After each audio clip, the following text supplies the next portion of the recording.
afternoon everyone, my name is Crystal. Welcome to my YouTube channel. If you like my videos, please press the like button, please do subscribe. Alexa, what's the time please? The time is 1:26 p.m. Right, I went up to see my mum yesterday up in Chatham. She lives by herself. My dad Derek died in 2021, so my mum's a widow. And she's still coping over my dad's death. She's been sent a court summons about her council tax and she's extremely worried about it, and I was telling her yesterday to get in contact with Medway Council if she won't let me do it for her. So my mum does not look after me. My mum, Jennifer, does not come down to my flat in Rochester and look after me. We don't go for walks around Rochester because my mum has something, she's got arthritis. My mum is virtually housebound. She can't walk very far. She certainly can't get on a bus. She could possibly get in a taxi, but my mum is usually at her flat in Chatham. I visit my mum. So you won't catch me walking around Rochester High Street with my mum, going for a coffee in Costa with my mother, because my mum is virtually housebound. She's got arthritis. Okay, so my son goes for a coffee with me because I'm my son's mother. I have a daughter, but she lives a long way away and I don't see her. So I don't go for coffees with my daughter either, or go down the high street with my daughter because she doesn't live near me. So I've been in my flat this morning watching auditing videos, watching videos about people putting their hands on the horses' reins, the king's horse guards. People are ignoring the signs that horses can bite. Mind you, these are foreign visitors, they're not all English. So foreign tourists are endangering themselves and their children's lives by getting up close to a guard's horse, putting hands on the reins, and it's got a sign saying don't get too close to the horses because they bite. It can also charge and trample over a small child. So you've got tourists ignoring signs, not doing as they're told, not keeping away from the horse. They're upsetting the horse, and it's funny to see a horse like bite and charge. You've got armed police coming out to try and get these people to do as they're told. Armed police. These are foreign visitors from other countries coming to visit Buckingham Palace and see the Queen's and the King's horse guards, and they're endangering themselves. They're doing stupid things. So there's YouTube's full of it at the moment. People taping, people being bitten by horses, being attacked by a horse, watching armed police tell people off, and they're videotaping it on their phone. I myself would not like to be bitten by a horse. They've got really big teeth, haven't they? And you know what I mean?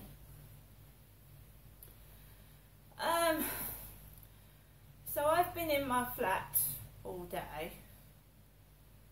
I went out this morning, I took my dog for a walk, and then we got some messages off Flirt Finder.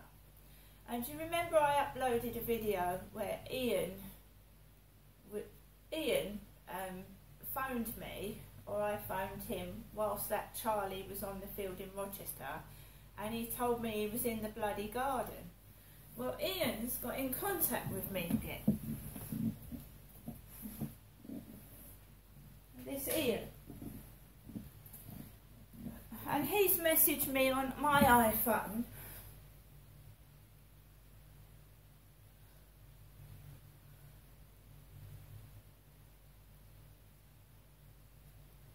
Hi Crystal, I hope you're okay. What are you up to today? I am trying to do some gardening before I go to yoga. Yoga?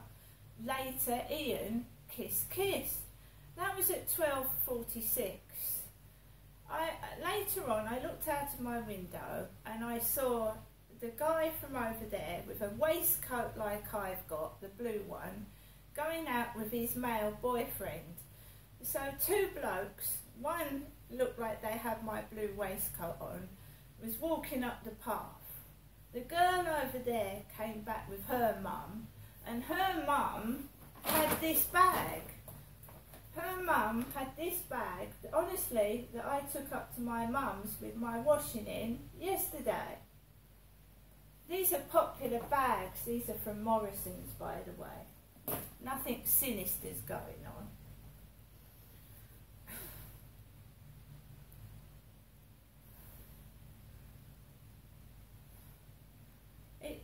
Is it okay to ring you tonight for a chat? Do you drive? Okay, I will ring you about 9 p.m-ish. Have a good day. Kiss.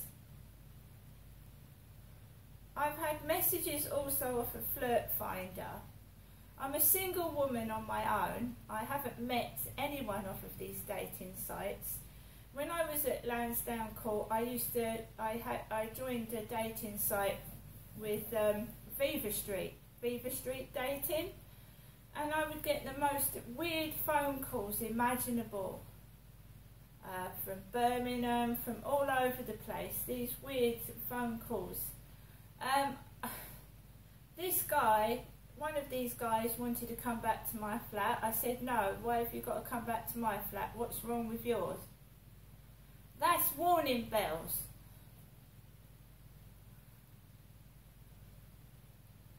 I said, no. We've got 10 messages from 10:45 from Secret Adventurer 47. I hope you know I really fancy you. It's the same person.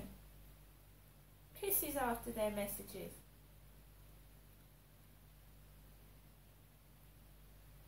There's someone yanking my chain. Call, can I come to your place please? No. Always meet in a public place like a coffee shop or a bowling alley or somewhere where there's lots of people, because if they start to touch you, you've got witnesses. When I walked around with that Charlie around the field, I was on my own with him. I'd been warned that he was a danger, but I mean, he looked like a funny, eccentric old man. I didn't think he could do any harm. When I was in the bedroom with him in his flat with his female friend the other day, he was starting to get quite cross because I'd mentioned that his guitar needed mending. I didn't say that he couldn't play guitar, as he told me. I didn't say that. I didn't say he couldn't play guitar. I said it would play better if the guitar strings were fixed. He was playing a guitar with no tune. It was broken. I was only trying to offer advice. I wasn't telling him what to do. Likewise, he can't put his hands on me, which he did again, and he can't tell me what to do either. Also, there was a dog like Charlie's running around the area with its owner when I was getting these messages. I'm not interested in that man. I'm not interested. What is happening is that guy is going to get, his girlfriend is moving in maybe a year or two's time. She's moving. Whether she wants to get rid of him or he needs somewhere to live, he's looking for somewhere to live, right? And basically, he's looking for somewhere to stay, and he's not staying in my flat. I'm not having my flat taken over. It's my property, it's my flat, and from the tales that I've been told that he's sold ornaments to feed his alcohol addiction, I'm not getting involved. I don't know what's going on, but I'm not a mug. I'm not an MUG.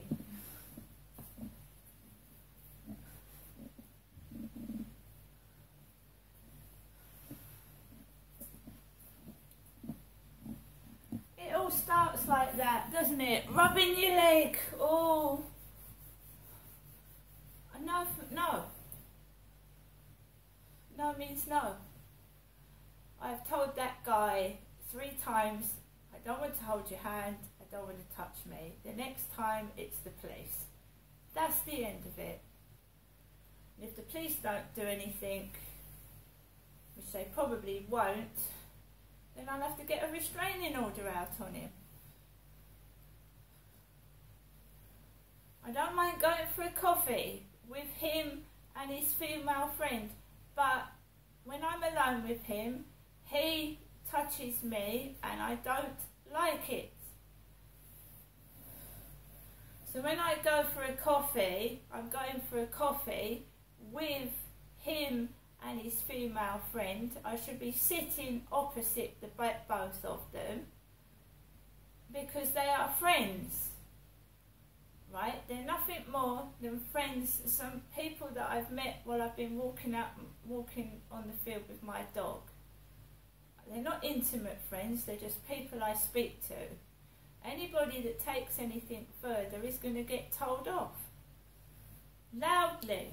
So I wouldn't do it, especially in a public place to me. Touch me when I don't want it. I will shout. It's what I should have done when he started funny business on the field with all those builders watching. I should have shouted. If you're soft, people take advantage of you. It's as simple as that. They think, oh, I can do what I like. Well, you can't, because I'm not letting you. Alexa, LBC Radio. LBC London from Global Player.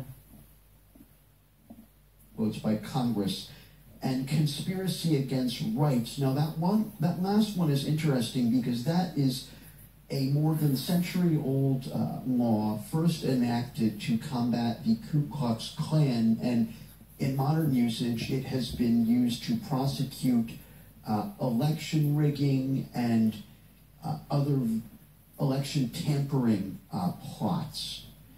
And so he will appear in a D.C. courtroom tomorrow at 4 p.m.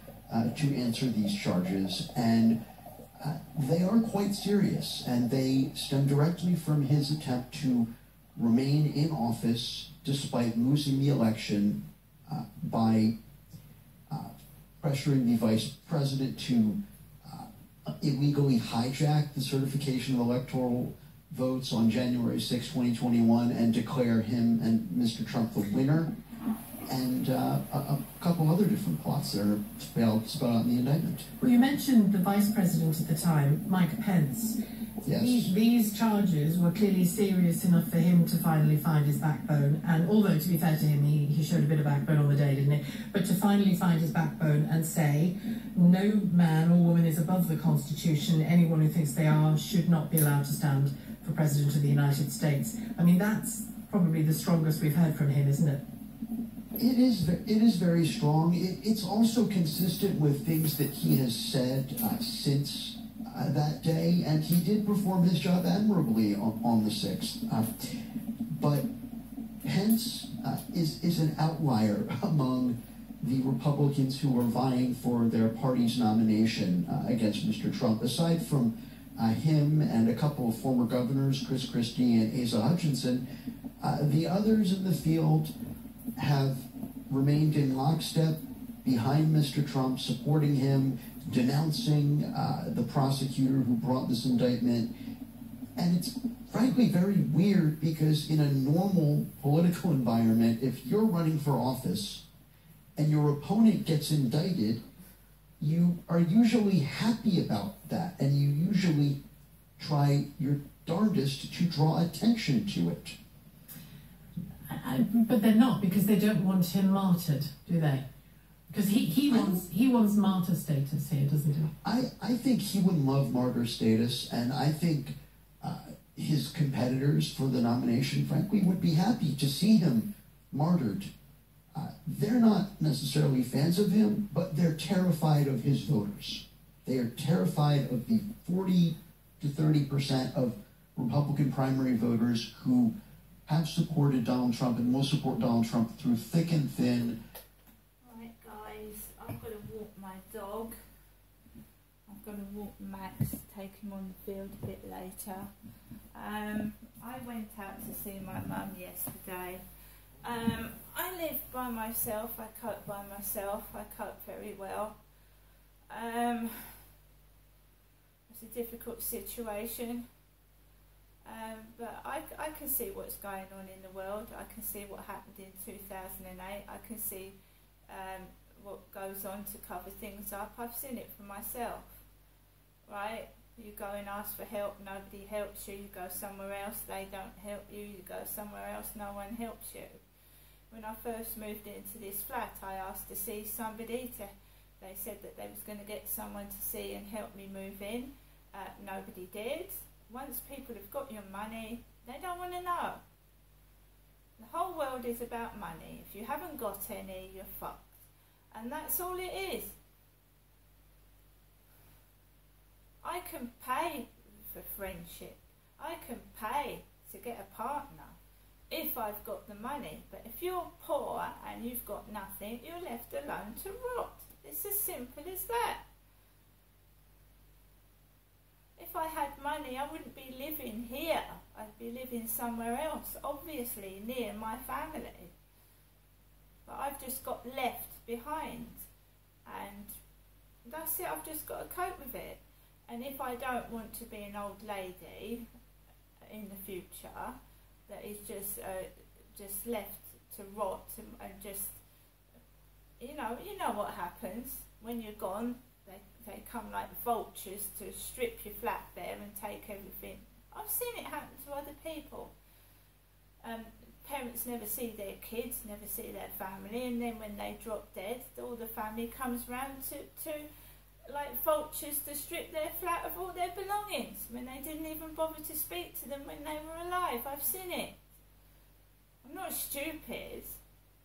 And when you get older and older, it does get frightening, because this world is getting more frightening day by day. Poor old people walking past, people smoking cannabis, scared to go into the shop, scared to go down the street, laughed at and ridiculed because they're old.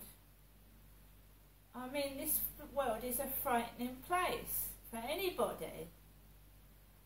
Anybody and everybody gets picked on, young people, old people, for stupid reasons. And I'm just protecting myself. That's all I'm doing. Because you are ultimately alone when you come into this world, and you're alone when you die. See you later.